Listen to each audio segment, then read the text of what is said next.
E aí, galera, meu nome é Miquel dos Santos.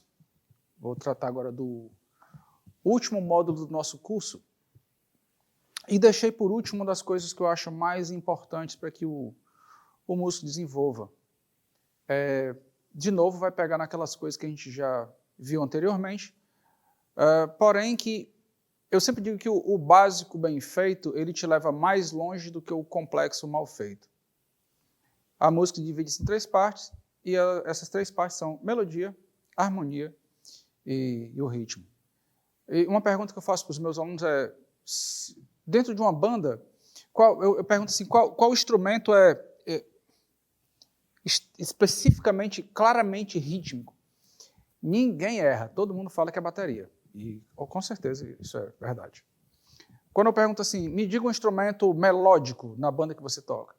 Aí a turma leva para o instrumento de sopro, é um sax, é uma flauta, um trombone, um trompete.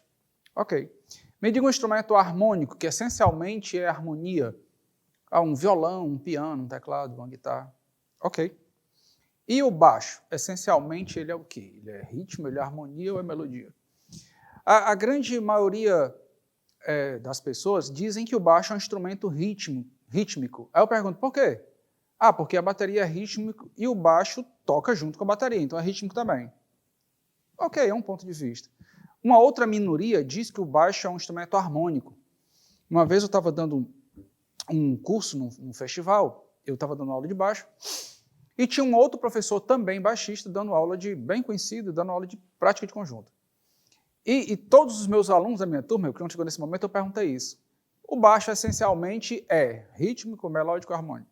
Bom, como a grande maioria das pessoas dizem que é um instrumento rítmico, a sala toda disse que o baixo é um instrumento harmônico, o que não está errado, mas eu me assustei porque a maioria disse que é rítmico. Eu perguntei, mas por que é um instrumento rítmico?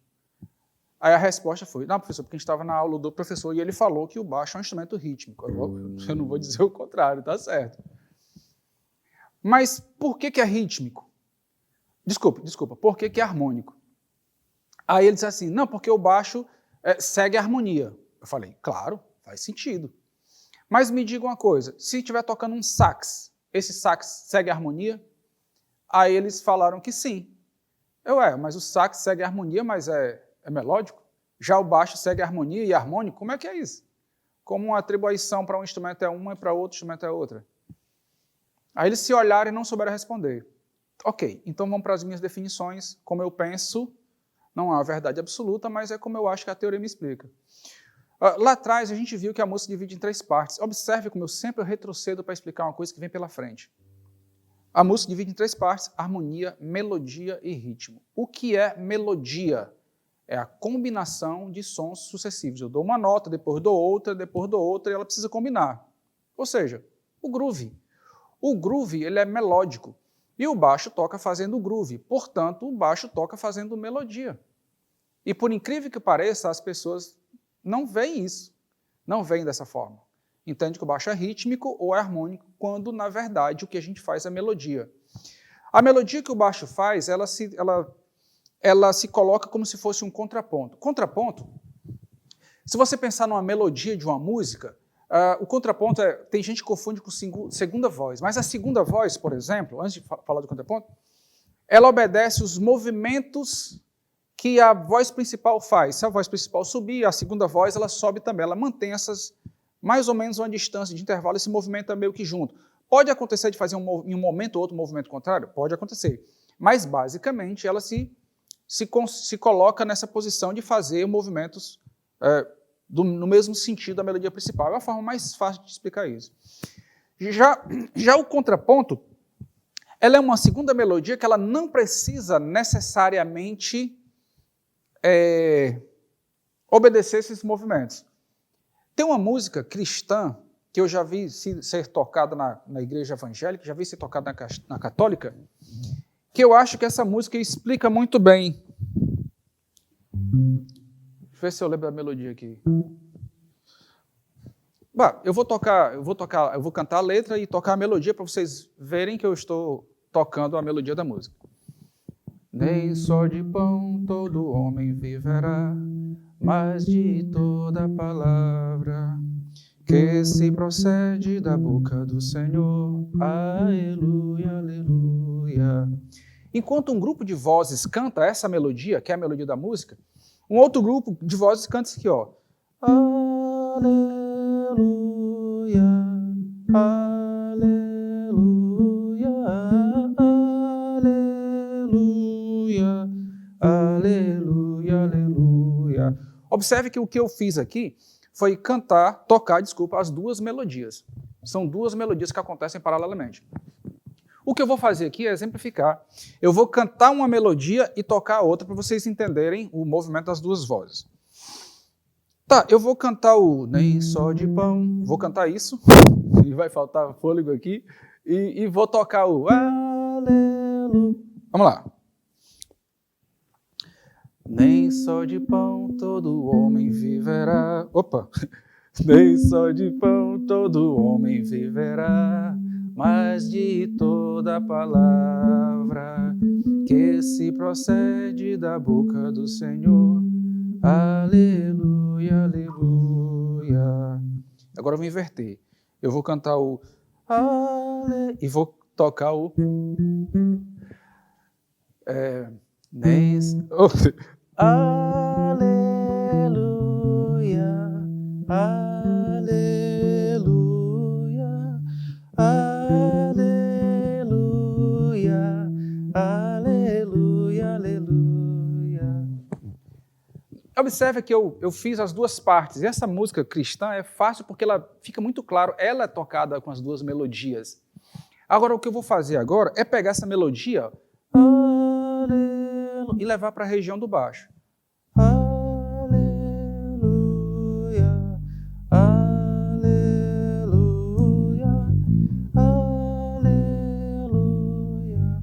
aleluia, aleluia, aleluia. O que vai acontecer é que essa melodia vai ter cara de groove. Nem só de pão todo homem viverá, mas de toda palavra que se procede da boca do Senhor. Aleluia, aleluia. Agora saca isso. Se eu fizer isso aqui, ó, e eu perguntar o que é isso aqui, a pessoa vai dizer assim, é o groove da música, a condução. E se eu fizer aqui? O cara vai dizer que é uma melodia. E a mesma coisa. Entende? A região parece que muda o conceito, e não é. O baixo faz... Eu usei esse exemplo para provar que o que o baixo faz é uma melodia, e a melodia do baixo é um contraponto, é uma melodia que trabalha em paralelo. E a melhor música, para exemplo, que eu conheço é essa, que é uma música que acontece com duas melodias acontecendo exatamente paralelamente com o mesmo volume. E o que faz que fique muito claro. Ok? Então, por conta disso e por conta dessa concepção que o baixo faz o groove e que o groove é uma sequência de notas, no meu conceito, o baixo é melódico. E daí vem a seguinte dica. Como a gente entende que o baixo é rítmico, os baixistas não têm o hábito de estudar melodia. E é aí que eu acho que está um pulo do gato.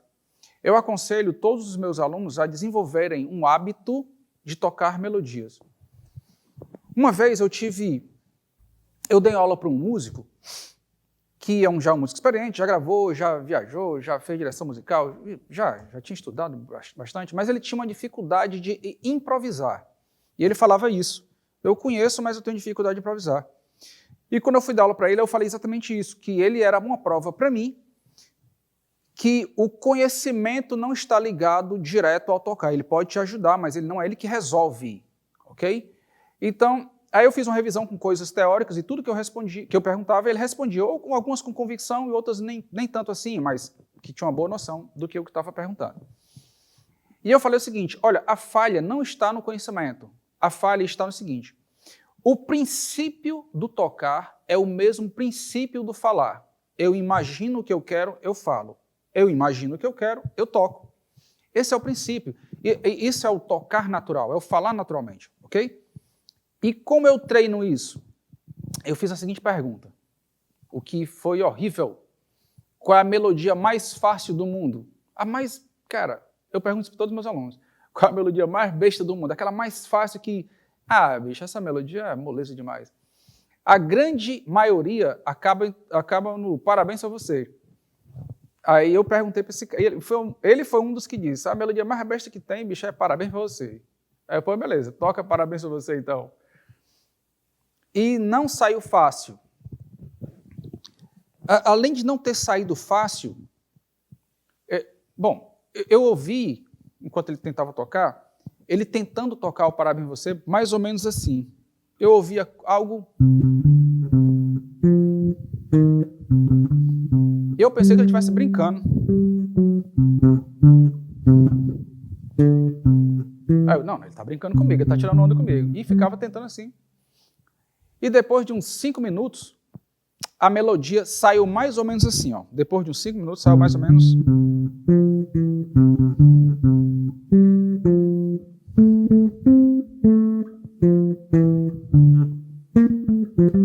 Aí ele falou assim, ó, pronto, tá aí. Aí eu falei, não, cara, tu tocou as notas da melodia, mas não tocou a melodia. Aí ele perguntou, oxe, e qual a diferença? E eu disse assim, ó, se eu cantasse essa música pra ti, teu aniversário eu vou cantar pra ti. Parabéns pra você nessa data querida, muitas felicidades. Estaria certo? Ele falou, não. Foi assim que você tocou. Você tem que tocar a melodia já imaginando como é que a pessoa vai ouvir. Então você canta a melodia para você e externa no instrumento. Esse é o grande ponto. É muito simples.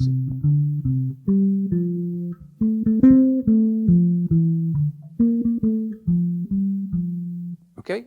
Só que eu perguntei assim, ó, essa música está em que tom? Aí ele falou assim, dó, porque a primeira nota que ele tocou foi dó. Eu disse, não. Essa melodia, análise, essa melodia ela começa no 5º grau. Então, para eu tocar em dó, ela tem que começar no 5º grau. Que é o 5º grau de dó? Aí ele falou, sol. Beleza, então para eu tocar em dó, essa melodia acontece no 5º grau. Toque ela em dó. Se eu acabei de tocar a melodia, era para levar para o dó com facilidade, né? Não aconteceu. E ele teve que praticamente aprender a melodia no dó. E levou um tempo muito parecido com a primeira opção e saiu não tão bom quanto a primeira opção. Qual é o problema aí? Quando ele aprendeu a melodia, ele decorou o shape. E quando ele transpôs para o dó, aquele shape, aquele desenho, não cabia no dó, o que fez com que ele procurasse um novo shape. E esse é um problema, porque a gente não fala por shape, então não tem como se tocar por shape, isso não é natural. A ideia é você imaginar o som, esse é o princípio correto. Natural, você imagina o som e toca. Então, para eu tocar em dó, eu tenho que começar de sol. Seja qual for o sol. Vou começar só aqui.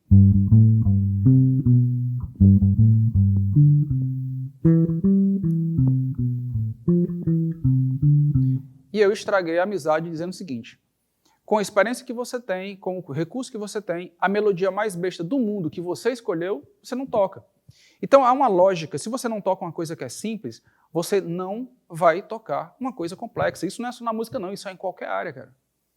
Faça com que o fácil seja fácil e depois se dedique às coisas menos fáceis, até que você vá a caminho da complexidade. O melhor termômetro para isso é o estudo das melodias. Então, eu vou aproveitar que eu falei dessa música e gerar esse exercício com melodia que eu sugiro para todos os meus alunos. Olha a complexidade de uma coisa que é absurdamente simples. Eu falei que essa melodia, que é a mais fácil, para tocar em dó, eu começo no 5º grau. Portanto, eu vou começar no sol. No meu instrumento, o primeiro dó que aparece é esse aqui. E essa melodia começa no 5º grau mais grave. É uma outra forma de ajudar na análise, a montar um esqueminha. Se eu for tocar em ré, eu vou tocar no 5º grau mais grave. Então vai ficar fácil transpor para outros tons. Esse dó, eu vou tocar a melodia sobre esse dó.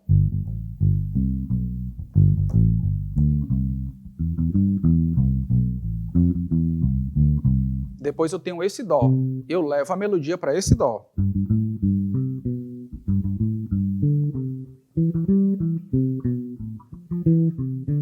Depois eu tenho esse dó e eu levo a melodia para ele.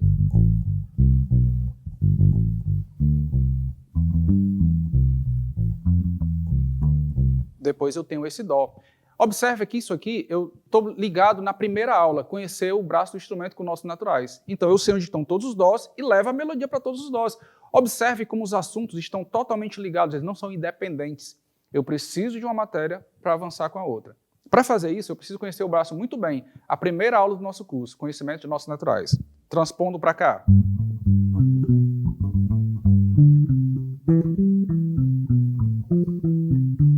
O próximo dó é esse aqui.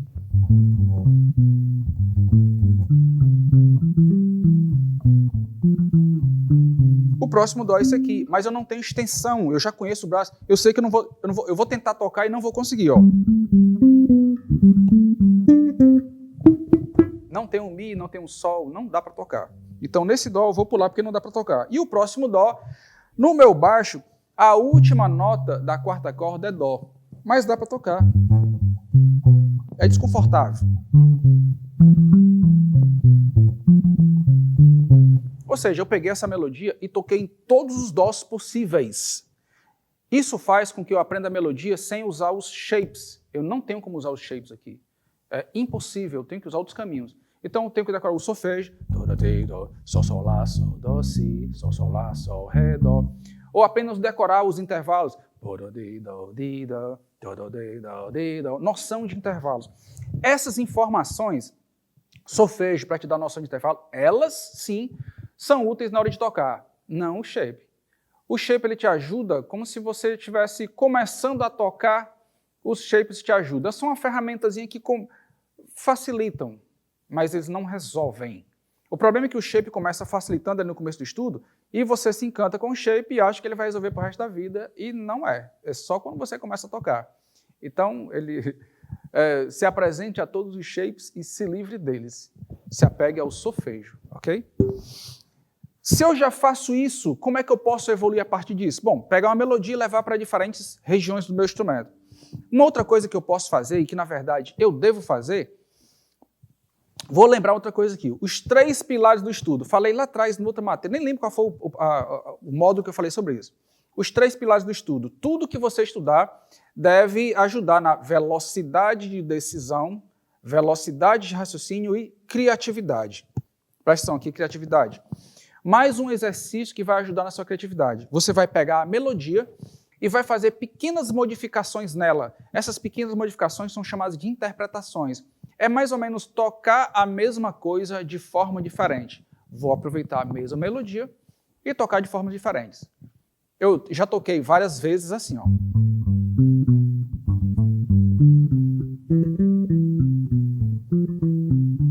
Vou tocar diferente.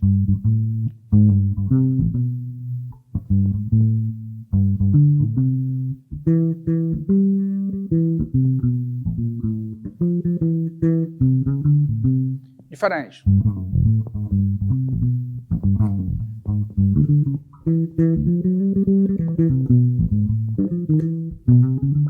Essas modificações, eu faço elas cantando. Por exemplo,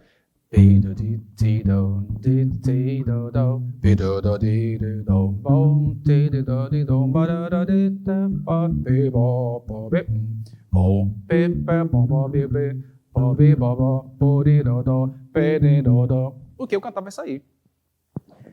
Essa habilidade de mudar interpretações, ela de tanto fazer isso, vai ficar fácil criar caminhos, criar possibilidades. E essa prática de criar possibilidades vira um recurso para você literalmente vai começar a achar fácil criar. Quando eu acho fácil fazer pequenas modificações, já já eu vou achar fácil fazer grandes modificações. Exemplo.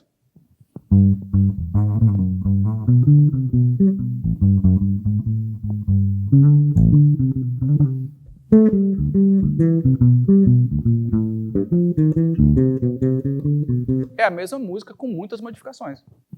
E isso vai virar uma habilidade. Essa habilidade de criar vai me permitir tocar música de formas diferentes. Então, assim eu vou conseguir transformar os meus grooves em grooves diferentes. O mesmo groove que eu tiver decorado, eu posso tocar ele, sempre que eu tocar com pequenas modificações. Eu sei que é o mesmo groove, quem está ouvindo, ouve o groove novo. Então, você pode usar as referências que você decorou para reformular. Se eu pego a referência, eu aprendi e sempre aplico a mesma referência, eu não trabalho a criatividade. Portanto, você pode tocar por 10, 20 anos, não vai ser um músico criativo. Para isso, você tem que forçar a sua criatividade. E como eu forço minha criatividade? Fazendo pequenas transformações nas melodias. Uma das coisas que atrapalha quando a gente começa a fazer isso, você observa que a gente precisa de tempo para pensar, mas a prática leva à perfeição, ou a prática te leva a esse caminho fluido. E as pessoas pensam assim, bom, quando chega nesse nível, o músico não erra, né? Essa é a grande mentira e a grande mágica. Toda vida que você se coloca para criar instantaneamente, provavelmente você vai errar. E muitas vezes você vai errar. O que é o erro? Eu quero tocar a nota X e eu toco a nota Y, porque estava perto e não era esse som que eu queria, mas eu vou ter que dar um jeito. Quando você pratica dessa forma, você pratica essa habilidade, literalmente, de fazer com que o seu erro, a nota que você queria e não tocou, e tocou a nova, e você treina a habilidade de pegar essa nova nota e gerar um novo caminho. Você sabe que errou porque não é aquela nota, mas quem estava te ouvindo não sabia que era aquela nota. Então não vê como erro, ele vê como fluido. E essa fluidez está exatamente na habilidade de criar continuamente e mesmo que erre, transforma o erro num novo caminho.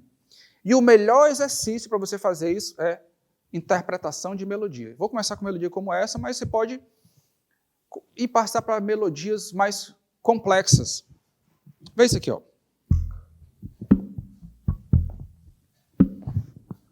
Reconhece essa música aqui, bem simples.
No meio dessa apresentação, eu errei várias vezes. Alguns perceberam, outros talvez não tenham nem percebido. A ideia é pegar o erro e transformar num novo caminho. Exemplo. Não saiu isso, saiu. Se você contextualiza a sua melodia, você consegue tocar o novo caminho contextualizando, aquilo passa como interpretação. E essa habilidade vem exatamente quando você desenvolve esse hábito de fazer pequenas modificações nas melodias curtas, que você já sabe. Isso vai virar uma melodia. Essa habilidade vai para os grooves, vai para o solo, vai para quando você vai gerar introduções, vai para a harmonia. Então, em todo o segmento, é importante essa tua fluidez, essa decisão rápida de que o teu erro vira um novo caminho, caso ele aconteça. E se ele não acontecer, abre o leque de novas possibilidades. Esse exercício, ele desenvolve, ele estimula a criatividade, que é um dos pilares para o estudo.